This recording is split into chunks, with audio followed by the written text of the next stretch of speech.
All right. Well, Sam, thanks again for taking time to jump on the Founders Cut. I'm excited to share your story and tell more people about what you're working on. I think it's a space that people might be aware of, but might not have a lot of details in. So, before we get started on talking about the company, maybe we can just talk a little bit more about who you are and what your background is.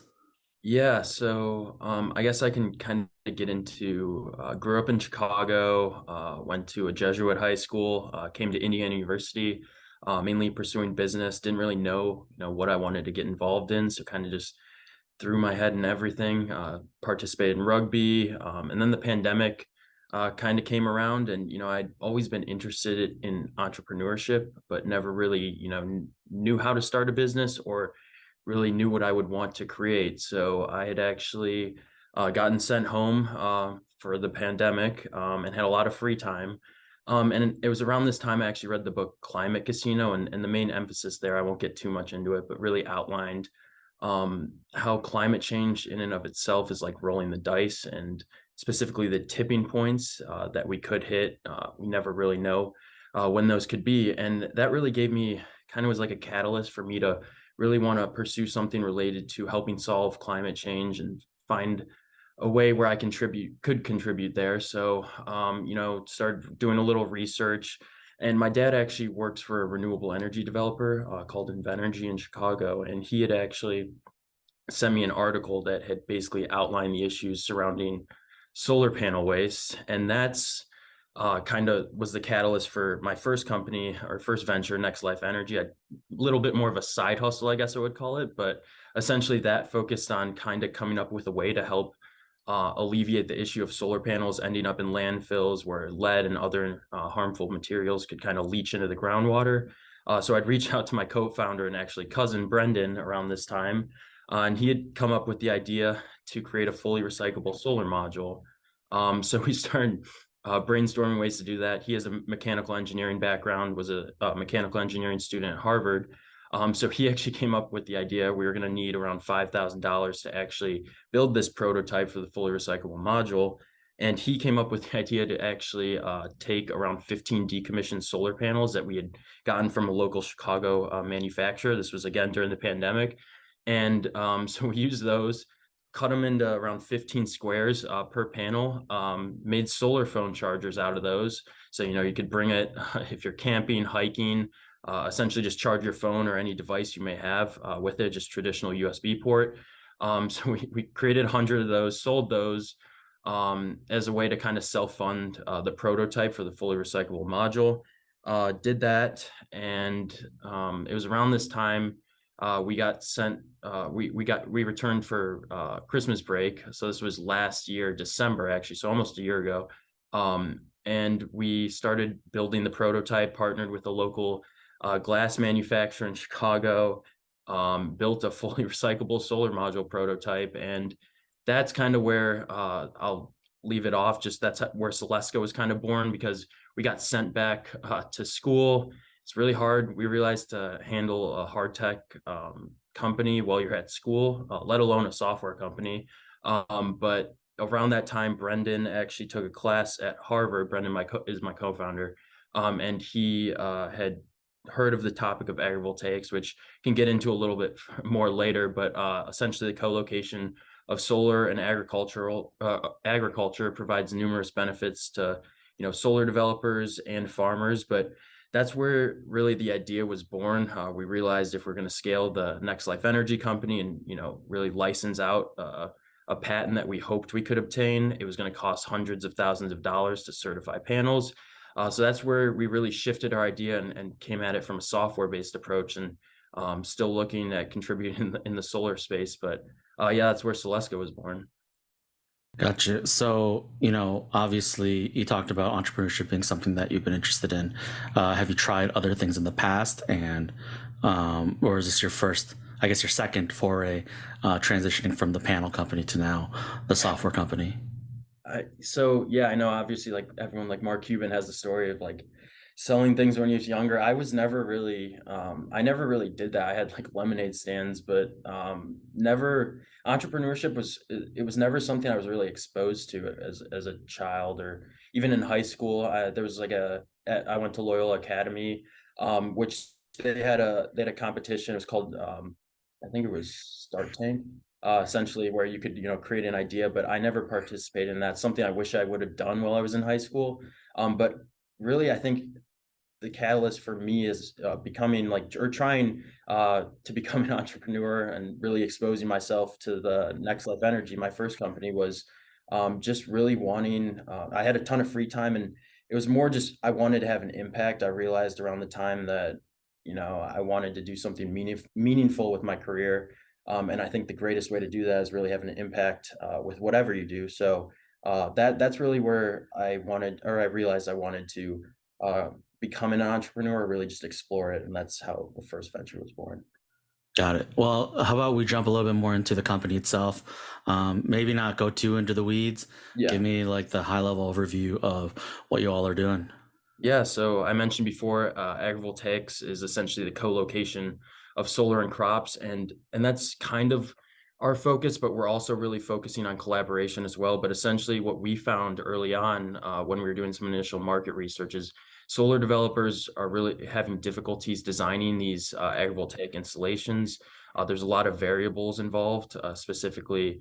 You have to include crop science, local regulations, stuff like that. So what we're trying to do is really streamline the initial design process for these developers for agrivoltaics, but also incorporate utility scale solar as a whole as well. We feel that a lot of parties are left out. So one of the biggest contributors to costs for solar panel installation, specifically utility scale solar, is the soft cost. So permitting times for utility scale solar projects can range anywhere from 1 to 2 years. So we're really trying to expedite that process by creating sort of a collaboration tool. We kind of think of it as like Figma for solar developers. So essentially, allow developers to collaborate with landowners, really get them involved in the entire initial design phase, while also providing them with the software tools they need to pursue agrivoltaics projects. I don't think I mentioned this before, but agrivoltaics are really beneficial in that they can allow crops to still be farmed in between or underneath these rows of panels. So what we're seeing a lot of times is developers will come in and wipe out thousands of acres of crops to put solar panel installations in. And if we're trying to, I think it's kind of a paradox in that if we're trying to meet our renewable energy goals, while also taking away our agricultural production, it's not really benefiting anyone. So you're essentially, yeah, it's not really benefiting anyone. So what we're trying to do is really allow developers to continue to pursue these solar developments while also ensuring that the agricultural land can still be farmed as well. And we're just creating software to help developers do that. Got it. Got it. This podcast is supposed to be about focusing on the founders, but I'm going to give you a little bit of unsolicited advice, which is Yeah. that fancy word, agrivoltaics that you keep talking about. I Yeah. would shelf that till the later part and start with what you ended with, which is you're helping people create more energy, but also not reducing crops and making it a win-win situation, right? I think, Yeah. you're early in this game, you're new to the space. And I think, as you try to find investors, not every investor is going to know that word, and most of Yeah. them are going to forget that word the moment you say it anyway. So, how do we get the content to be at a level that's understandable? But inherently, it makes a lot of sense, right? The Yeah. idea that there's a finite amount of land in the U.S. and there's no reason why things can't commingle where there's a best of both worlds. So it's a fascinating concept, and I think solar in itself is a pretty early stage concept. I see the solar field every once in a while, but it's still pretty new. And quite honestly, it's a little bit of an eyesore too. And so Yeah. I think if there's ways for maybe even the crops to be a little bit of like a camouflage too for the eyesore that it can be of like a giant field of solar panels, I think even just from the aesthetics perspective, there's a benefit to be had. So, obviously this podcast is focused on companies that can grow and scale. What's the impact that you're trying to create with this solution? Yeah, I'd say really we measure our impact by how much and this is kind of what we've seen too. You mentioned we're early stage, but also what we've seen is like we kind of through our pricing model in that we wanted to just charge a subscription based model initially. I think one of our KPIs we're looking at as well is really how we can benefit developers, but farmers as well. So how we can help developers decrease their permitting times is really where we're going at. But in terms of larger impact, like you mentioned before, just simplify it. So I think our biggest, impact factor would be how many projects we can help get off the ground that weren't previously feasible, while also, maintaining the agricultural security for our agricultural industries as well. That's, I think, what we're really going for, and then also incorporating the landowners too. We feel like the landowners have really been out or left out of the entire design processes as well. A lot of these farmers are fifth, sixth, seventh generation, and we think that they should be involved and not just given a check to let their land be used for solar. So, like you said before, it can be an eyesore in certain situations, and we think that with what we're doing, we can really help make solar more tractable to other parties as well. No, that makes a lot of sense. You know, I know we got connected through Kate over at IU Ventures. So love to hear more about some of the traction and progress you've made so far in the early days of the company. So I'd mentioned before, this kind of Celestica was born in late January of this year. And much of the initial phases, Brendan was at Harvard at the time, I was at Indiana. So obviously there's a big gap there. Much of the initial phases was focused on like researching agrivoltaics. Actually attended the first agrivoltaics stakeholder meeting at the University of Illinois, where that's where we really got a lot of market feedback from farmers and developers. And we actually received a safe for $5,000 from IU Ventures through the Shoebox Fund, which was really invaluable in our journey as an entrepreneur. It's always great when you can just pursue your passion, but also getting some funding and having other people believe in you is really critical as well. So decided to not take an internship this summer or this past summer and pursue Celesca. We realized we had a great opportunity, and so there's a company actually who also got the Shoebox Fund through IU Ventures called Natreon, and Thomas, one of their founders, actually gave me the advice to attend conferences. So we decided that with the $5,000, we would take our MVP and go to the large scale solar conference in Austin in June. So we did that. So much of the, May and early June was focused on Brendan was building out the MVP. I was trying to get as much feedback from developers as possible. Took the MVP. I think Brendan stayed up 3 days like in a row with little to no sleep, trying to build out just something that we could present there, because we did have 45 minutes to present, and it doesn't look good if you're in front of a bunch of 40-plus-year-olds with nothing. So decided to, we did bring an MVP to the conference, had a booth, which was a really cool experience. And what we found there is, a lot of developers were interested in what we were building, but to really sell it and scale it, we really needed to get it to a better, or I guess, get it to a more refined level where we can really optimize these project sites. And we realized that. So we actually got EDF Renewables on our platform at the conference, which was, great feedback, getting one of the largest developers in the country, in the world as well, on the platform was really cool, I guess you could say. And then we came back to Chicago. So we're both from Chicago, and we realized around that time that if we really wanted to pursue this, so we were both incoming seniors, I at IU and Brendan at Harvard, that we were probably going to have to take this full time, just so that we could, hopefully get some funding and really scale Celesca. So around that time, we decided to raise a pre-seed round. Currently have commitments from an angel we actually met through the Mass Challenge program. So it's funny, she was one of our judges, and she's been extremely helpful throughout the entire process. But then Hustle Fund as well, and then Flywheel Fund, who's a local Bloomington-based venture capital fund. So we got investments through them. Currently working on Celesca full time, working on building out not only the product but our team as well. So it started with just Brendan and I. Now we have 3 more individuals on our team, which has been awesome. So really right now, what we're focusing on just kind of heads down, building out the product and trying to raise that initial pre-seed round. Awesome. Well, congrats on the early success. That's a lot to accomplish in less than a calendar year. Obviously, a big part of this is to focus on highlighting major high potential companies, right? Taking on hard challenges. If things go the way you want it to, and the chips fall the way they need to, what does this look like at its biggest, baddest point of existence?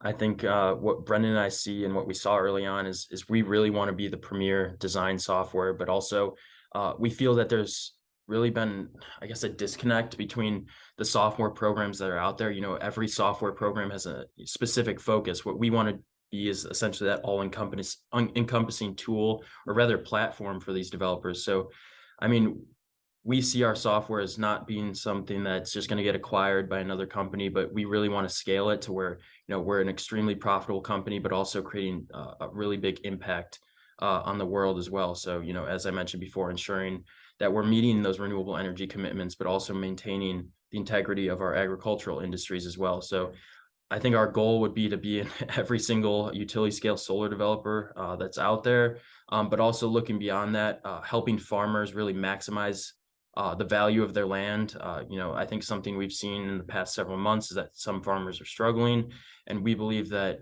with our platform, we can help farmers really get the most out of their land while also still being able to farm it. And yeah, that's really the goal out what we're setting on now. But yeah, as I mentioned before, working on that version 2.0. So hopefully get that out by February and then just allow it to scale. But that's where we're at now. Got it. And then when we talk about potential, right, and opportunity size, where do you see solar today, and where do you see solar in 10 years?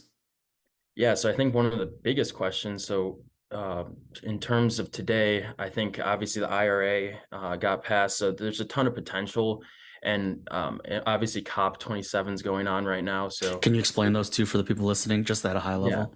So the Inflation Reduction Act has a ton of not only funding just for solar, but for wind and all forms of renewable energy, really trying us to get to that point where we're reaching net zero by 2050. And then COP27 is it's a global meeting of global leaders, but also activists as well, really trying to lay out goals and commitments rather too that will allow us to reach those renewable energy commitments. And I think, well, there's been a ton of action in the past. It needs to be accelerated. Sorry, what was the initial question No, again? I think you answered it. I was just asking, what, where do you think this going in the future? So Yeah. Oh, sounds like policy's moving in the right direction, and yeah. it's on your Policies. tailwind for you.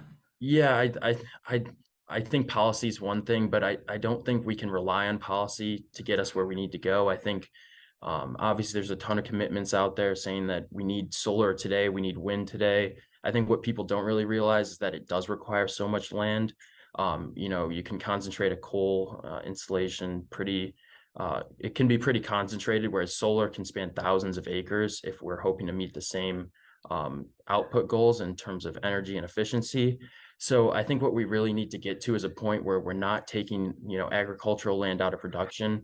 And I think agrivoltaics are a tool that can help us get there. But really, I think what needs to happen is a full scale collaboration. I think for too long, solar has just been, we'll put solar wherever it can go. But what's going to happen is if we really want to meet those goals, we're going to have to be more selective of where Sure. we put these renewable energy systems. So Yeah. yeah, that's Yeah, it's funny you say that we used to put solar where anywhere you could put solar, but I do think there's an opportunity for you all to take your software as it gets more refined and offer that service for municipalities and cities to plan in their own concrete jungles or their suburban jungles, figuring out ways to help reduce impact. And I think a lot of times the gatekeeper, at least from a layperson's perspective, which is mine, is the fact that, putting up a solar panel is one thing, but knowing that I'm actually getting a good ROI on that panel is another. I can have someone knock on my front door and say, "Hey, you should put panels on your roof," but is my roof actually facing the right direction for this to be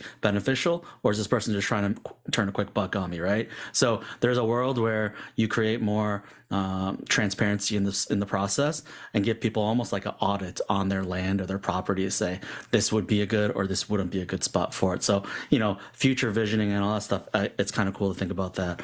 Part of this also is to help people network, right? So if there's people listening, or someone listens and they know somebody that knows somebody, or vice versa, you get the drift. What types of folks are you looking for connections to right now? Obviously, I mentioned before, so policy is a big thing, but also, I think we're really focused on crop science as well. So, anyone who's, in the agricultural space, we really want to hear impact or get input rather from farmers as well. So, I don't know how many farmers are out there listening, but if you would love to connect, I'd love to hear, your thoughts on this, where we could go.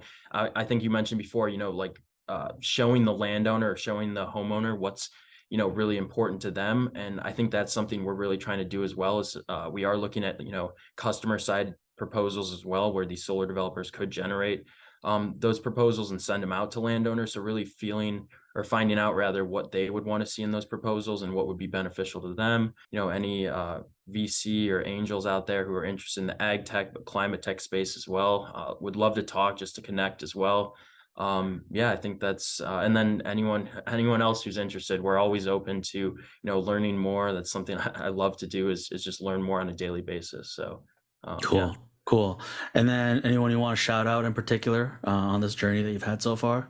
Yeah, my co-founders, Brendan and Tom Yao. So we actually just brought on Tom about a month and a half ago, and he's awesome. He's actually based in South Carolina, but yeah, wouldn't be where we are today without Brendan or Tom. So, and then any of our future employees we're hiring as well.